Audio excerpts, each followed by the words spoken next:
بسم اللہ الرحمن الرحیم۔ ناظرین السلام علیکم، میں ہوں آپ کا دوست امیر حمزہ اور میرے ساتھ ہے رانا رامس اشرف۔ دوستو آج پھر ایک نئی ویڈیو کے ساتھ حاضر ہوا ہوں۔ دوستو ہمارا آج کا ٹاپک اندلس یعنی اندلس ہے۔ جی ہاں دوستو، وہی اندلس جس کے بارے میں علامہ صاحب کیا خوب فرماتے ہیں۔ علامہ اقبال رحمۃ اللہ علیہ فرماتے ہیں، اے گلستان اندلس کیا وہ دن ہے یاد تجھ کو، تھا تیری ڈالیوں پہ کبھی آشیاں ہمارا۔ اے گلستان اندلس کیا وہ دن ہے یاد تجھ کو، تھا تیری ڈالیوں پہ کبھی آشیاں ہمارا۔ دراصل علامہ اقبال صاحب جو ہیں اس شعر کے اندر مسلمانوں کے اس حسین دور کی یاد تازہ کرتے ہیں۔ چلیں خیر، ہم اپنے ٹاپک کی طرف واپس آتے ہیں۔ ہاں دوستو، اندلس کیوں فتح کیا گیا، اندلس کے اوپر حملہ کیوں کیا گیا، یا کیا ریزن یا کیا کس ریزن کے تحت مسلمانوں نے اندلس پر حملہ کیا تھا یا کرنے کا سوچا تھا، تو اس سوال کا جواب ہمیں اس ویڈیو میں ملے گا۔ اس کے ساتھ اگر آپ ہمارے چینل پر نئے ہیں تو جلدی سے سبسکرائب کر لیجئے تاکہ اتنی بڑی دنیا میں ہم آپ سے دوبارہ بھی مل سکیں۔ دوستو اگر آپ کو ویڈیو اچھی لگی تو دوستوں کے ساتھ شیئر ضرور کیجئے گا۔ چلیے ناظرین شروع کرتے ہیں۔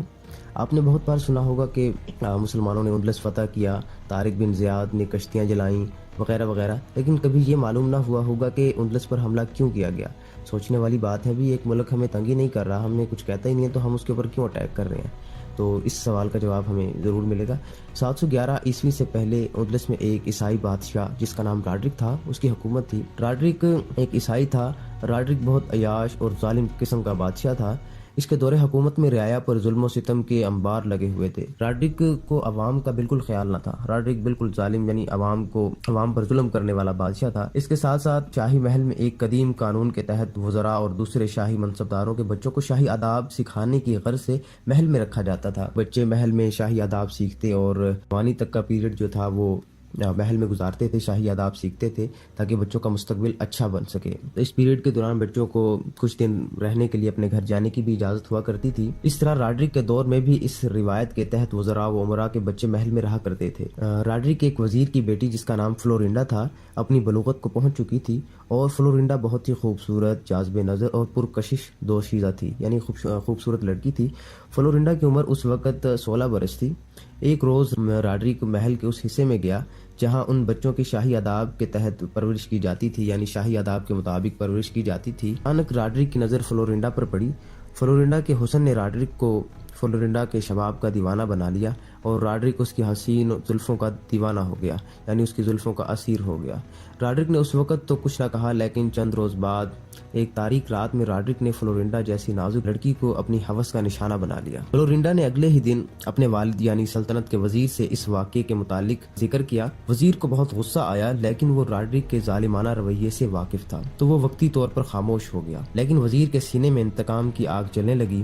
وزیر نے ایک دن بنو امیہ کی اسلامی ریاست کا دورہ کیا اور مسلمانوں کے عظیم جرنیل موسیٰ بن نصیر سے رابطہ کیا۔ اس کے وزیر نے موسیٰ بن نصیر سے اپنی دکھ بھری داستان کا ذکر کیا، یعنی اس نے اپنی پوری دکھ بھری داستان موسیٰ بن نصیر کو سنا دی۔ اس کے ساتھ ساتھ راڈرک کی رعایا پر ظلم کی کہانی بھی بیان کر دی۔ اس پر موسیٰ بن نصیر نے وزیر کو دلاسا دیا اور مدد کی امید دلائی۔ ساتھ ہی اندلس کے وزیر نے اندلس پر حملہ کرنے کی پیشکش بھی کر دی۔ اس طرح موسیٰ بن نصیر نے حجاج بن یوسف سے اس متعلق بات کی۔ حجاج بن یوسف ایک انتہائی ظالم مگر ذہین اور قابل شخص تھا۔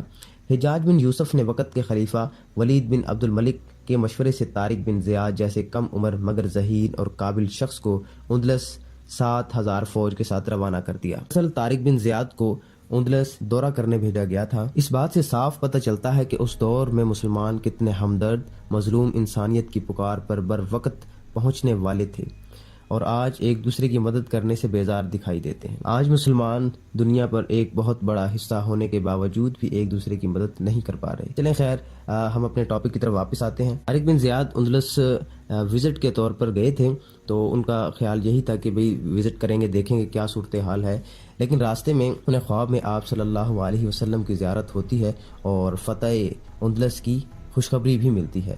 تو اندلس کو اس دور میں جنت سے تشبیہ دی جاتی تھی، یعنی اندلس بہت خوبصورت سلطنت شمار کی جاتی تھی۔ لیکن زیاد نے اندلس کی سرزمین پر قدم رکھتے ہی کشتیاں جلانے کا حکم دے دیا۔ اس عظیم اور نڈر لیڈر نے اپنے جوانوں سے خطاب کرتے ہوئے فرمایا، یعنی موٹیویشن کے طور پر یہ جملہ بھی کہا کہ اگر شہید ہوئے تو وہ حقیقی جنت، زندہ رہے تو یہ جنت۔ اگر ہم شہید ہو گئے تو ہمیں حقیقی جنت ملے گی، اور اگر ہم مجاہد رہے یعنی زندہ رہے تو ہم نے یہ اندلس فتح کرنا ہے، یعنی زندگی اور موت ہر حال میں ہم نے اندلس فتح کرنا ہے۔ جب طارق بن زیاد کی فوجیں اندلس میں داخل ہوئیں تو نتیجہ اس کے برعکس نکلا کہ راڈرک کی 1,00,000 فوج اس کا پہلے سے انتظار کر رہی تھی۔